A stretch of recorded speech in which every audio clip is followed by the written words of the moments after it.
Hello, I'm Sue Whatman. I'm an Associate Professor in the School of Education and Professional Studies and a researcher in the Griffith Institute of Educational Research at Griffith University.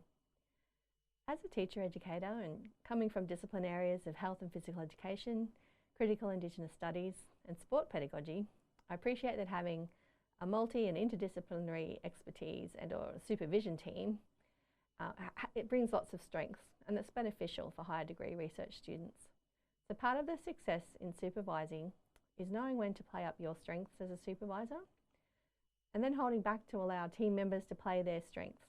It's really a team effort and the goal is to allow the student to step up and shine. What makes it a special and unique experience, I think, for the students is that all of the students who participate in the fortnightly discussion group, which is undertaken in a hybrid mode, both online and face-to-face, is that they're all interested in issues to do with equity and social justice in education.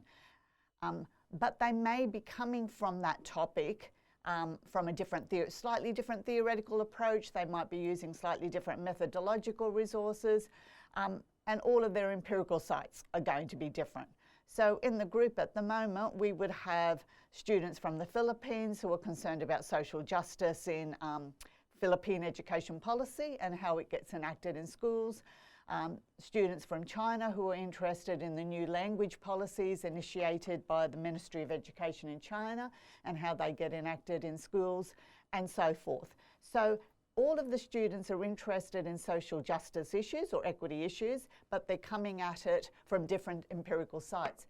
In fact, we've also got not only the HDR students, but often we get visiting research fellows from Indonesia, from the UK, from countries in Europe who also participate in the EDJEE group, and they talk to the students about their research trajectories, how they've tackled these issues of social justice and equity, and that informs the students' own work. Hi, my name is Brad and I am a PhD candidate here at Griffith, specialising in health and physical education. One of the reasons why I chose Griffith to do my PhD was because I did my undergrad here, graduate certificate here, as well as my research masters.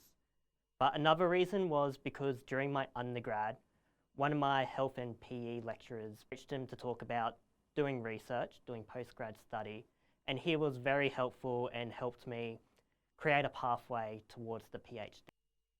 My experience at Griffith has been in a time of enormous change because I actually started the Masters during COVID.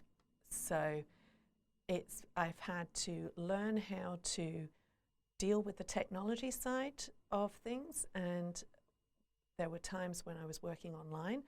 It was really challenging because I am a mature student, and prior to starting on the Masters and then going on to the PhD program, it had been over 25 years since I did my first degree in the UK.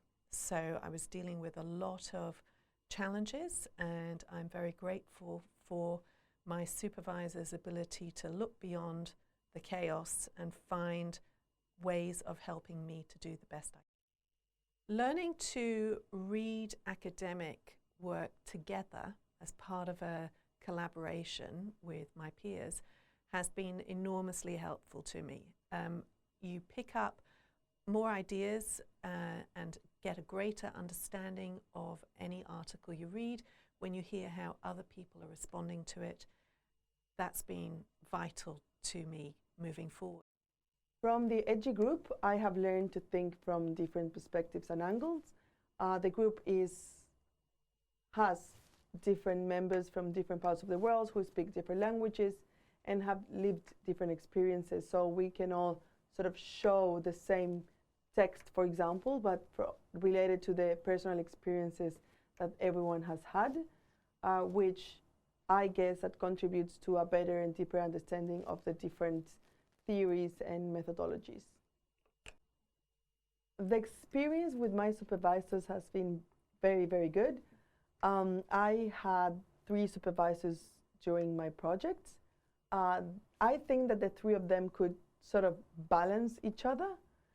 And what I really liked about them was that they didn't just care about you as a student, they would also always ask how we were as a person, and if we, for example, needed to develop certain abilities, they would give us the opportunity to do airway work with them, or to facilitate the reading group, or to volunteer in a congress, or do something that would help us to develop more abilities. So coming into the PhD, one of the weaknesses that I had was a lack of knowledge around different theoretical concepts. So the EDJEE groups really helped me to understand the different types of theories available within the sociology of education, and being able to pick and choose which theories that I would want to use within my study. Another thing that I've learned is how to be innovative within my research, how to position myself within the research, and just new ideas about methods and going through the ethical process.